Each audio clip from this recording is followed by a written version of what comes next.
CM చంద్రబాబుకు మాజీ మంత్రి గుడివాడ అమర్నాథ్ కౌంటర్ ఇచ్చారు. గతంలో 3 సార్లు ఇలాగే సీఐఐ సదస్సులు నిర్వహించారు. 2014-2019 మధ్యలో 1,00,000 కోట్లు పెట్టుబడులు వస్తాయని నమ్మించారు. మొత్తం మీద 35,000 కోట్లు మాత్రమే రూపాంతరం చెందాయని విమర్శించారు. లక్షల ఉద్యోగాలు వస్తాయని యువతకి లేనిపోని ఆశలు పెట్టి నమ్మించి మోసం చేశారన్నారు. తమ ప్రభుత్వంలో సదస్సు నిర్వహించబడ్డారు. కానీ పారదర్శకంగా ఎంఓయూలు కుదుర్చుకోలేక వైసీపీ అధినేత మాజీ సీఎం జగన్ చెప్పిన విషయాన్ని గుర్తు చేశారాయన. ఇక సీఐఐ సదస్సులో కొత్తగా ఏం తీసుకువచ్చారో క్లారిటీ ఇవ్వలేకపోయారని అన్నారు.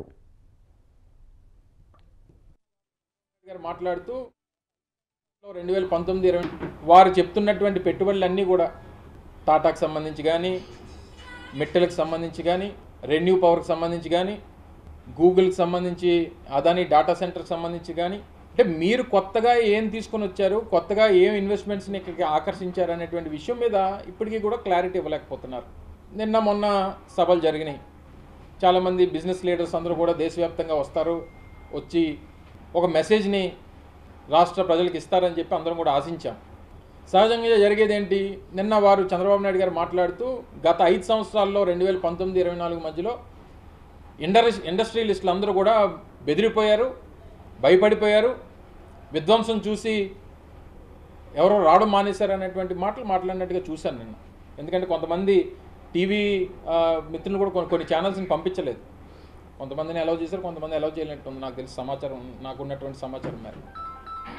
తీరా నేను ఇది చూసిన తర్వాత అంటే బెదిరిపోవడం అంటే ఏ రకంగా బెదిరిపోయారు అనేటువంటి నాకు అర్థం కావట్లా. ఎందుకంటే చంద్రబాబు నాయుడు గారు నిన్న ఓపెనింగ్ సెరమనీ, మొన్న 14వ తారీఖున ఓపెనింగ్ సెరమనీ జరిగింది.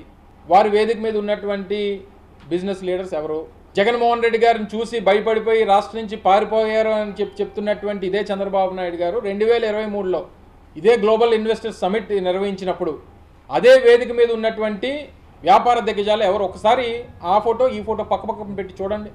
ఆ రోజు మేము ఇన్వెస్టర్ సమిట్ నిర్వహించినప్పుడు ఒకవేళ జగన్మోహన్ రెడ్డి గారిని, మా ప్రభుత్వాన్ని చూసి భయపడిపోయో బెదిరిపోయో ఈ రాష్ట్రంలో పెట్టుబడులు పెట్టడానికి రావట్లేదని చెప్పి ప్రచారం చేసినటువంటి ఈ తండ్రి కొడుకులు ఇద్దరు కూడా 2023లో జరిగినటువంటి గ్లోబల్ ఇన్వెస్టర్ సమిట్లో ఆ రోజు వేదిక మీద ఉన్నటువంటి వ్యాపార దిగ్గజాలని ఒకసారి